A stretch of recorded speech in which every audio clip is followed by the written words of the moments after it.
comecei a trabalhar mesmo com epilepsia, né? E aí o que é a definição de epilepsia? Então, é uma alteração muito forte na atividade eletrofisiológica. Basicamente, esse aqui é um exemplo de crise generalizada, mas para quem é físico, olha aqui uma sincronização, e às vezes na literatura você chama isso aqui de crise hipersincronizada até. Isso é o exame de uma pessoa só? Isso é o exame de uma pessoa só, com eletrodos de diferentes regiões, e aí você vê uma alteração eletrofisiológica. Aqui a pessoa perdeu a consciência quando começa a crise de epilepsia. Nossa. Aqui é uma crise de ausência, que a pessoa para, não tem aquela atividade muscular, mas ela fica ausente. E aí também como físico, aqui tem uma epidemiologia, né, é uma doença que afeta muita gente no mundo, e como físico, em 2014, eu morava na rua Dona Adi Majafé, aqui perto, vizinho do Sírio-Libanês, e eu coleciono os álbuns de figurinhas da Copa. Esse aí foi o primeiro, depois eu coleciono todas as Copas. E aí eu ia trocar a figurinha no MASP, que é o ponto principal aqui. E aí eu comecei a observar, eu estava com esse problema também, e eu comecei a observar as pessoas trocando figurinhas, né? E naquele dia até parei de trocar, fiquei observando as pessoas trocando figurinha, uma pessoa para uma região outra, eu comecei, puxa, será que são pequenos módulos do cérebro que estão conversando, coisa e tal? Essa ideia que o físico aprende e vai se adaptando às coisas. E aí o que aconteceu? Chegaram uns dois caras lá que tinham umas pastas com um monte de figurinhas, assim, e tinha figurinhas de todas, eles tinham tudo de tudo. Na hora que eles chegaram lá, ninguém mais queria trocar com ninguém e só queriam trocar com esses caras, né? Então toda aquela conectividade que tinha ali debaixo do MASP se parou, ficaram fila para trocar com esses caras. Eu falei, nossa, que interessante. E eu fiquei olhando, eu até tirei foto com esses caras, então acho que isso aqui vai dar certo. Mas eu não achei a foto para trazer para a apresentação.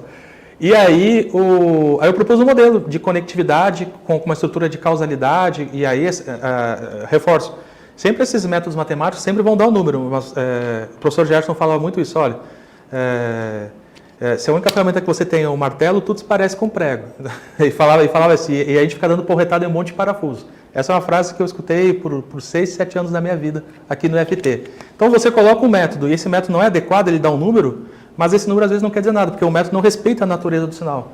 E uma coisa que eu aprendi bem aqui durante a minha formação foi assim, vamos respeitar a natureza desse sinal e aí sim propor o método.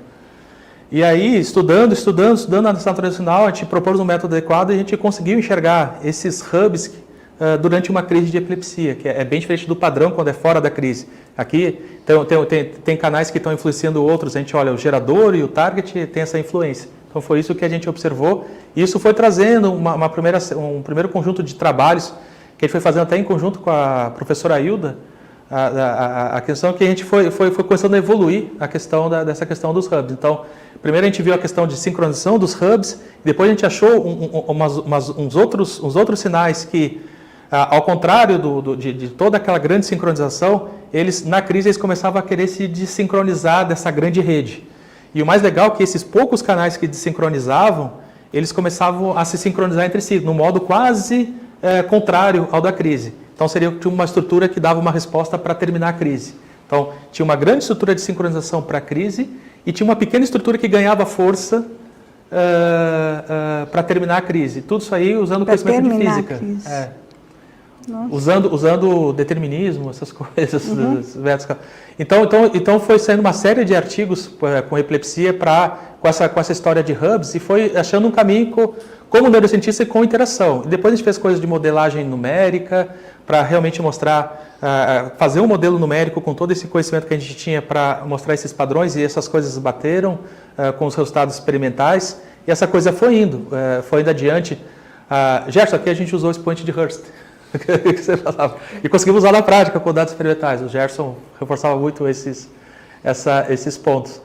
E aí a coisa foi tomando uma proporção que a gente foi se aventurando com assim, esses hubs eram estruturas importantes para essa conectividade no cérebro, seriam grandes envolvidas, como se fosse um aeroporto de Congonhas frente a outros aeroportos do Brasil. Então tem muita informação ali que vai indo. E a gente foi começando a mapear essas redes em vários comportamentos, atencional, de percepção, e aí a gente começou a observar também um modelo teórico que fala, olha, existe talvez, o cérebro não precisa ativar uma rede quando vai fazer uma outra coisa, desativa tudo e ativa. Então existia um padrão de rede comum lá que era para fazer essa pivotagem de um comportamento para outro da coisa. E aí a gente, usando essa teoria, a gente evoluiu um pouco mais, que era propor classificações específicas para hubs, né? Então, tipo, tem o hub, mas esse hub pode ter um perfil mais de divergir informação, convergir informação, ou às vezes ele é só um hub neutro, ele é próximo de outro hub e ele acaba sendo hub. Tipo os parceiros do Neymar, uma coisa assim, o cara tem um monte de amigo, mas é porque é parça de alguém.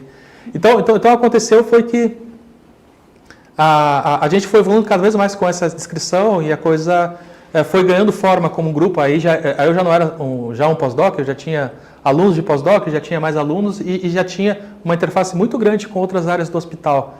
E isso foi ganhando forma, né? Até chegar um ponto que a gente viu também a necessidade para entender assim, o que é a neurociência no mundo real mesmo, era você também olhar o comportamento de interação entre as pessoas, né? Então a gente estava olhando muito assim, esse dado com o paciente era importante, mas esses comportamentos simples de empatia, ou de interação, ou de integração, ou mesmo aqui nessa conversa, a gente via como que essas coisas poderiam explicar também isso do ponto de vista no cérebro, essas relações. Então a gente foi expandindo essas coisas para a integração de dados, que era o primeiro esboço do que a gente vai fechar a nossa conversa, que era a questão o sinal de eletrofisiologia dentro no equipamento de ressonância. Isso até então era muito difícil, você medir o EG dentro da ressonância. E a gente conseguiu criar processos, tudo, para caracterizar esse sinal. E aí fomos integrando com a questão muscular, com a questão de realidade virtual também, estímulos, com a percepção visual das pessoas e foi integrando com várias outras ações, estímulos visuais, auditivos, táteis, múltiplos estímulos até chegar a uma escala de vários dados, uma escala de Big Data. E aí foi onde comecei a despertar, assim, o primeiro despertar, assim, nossa, talvez o entendimento do fenômeno envolve a gente mapear, o dado de neuroimagem ou de EG é um dado muito bom, mas é muito pouco comparado com fenômenos mais complexos do dia a dia, na vida real.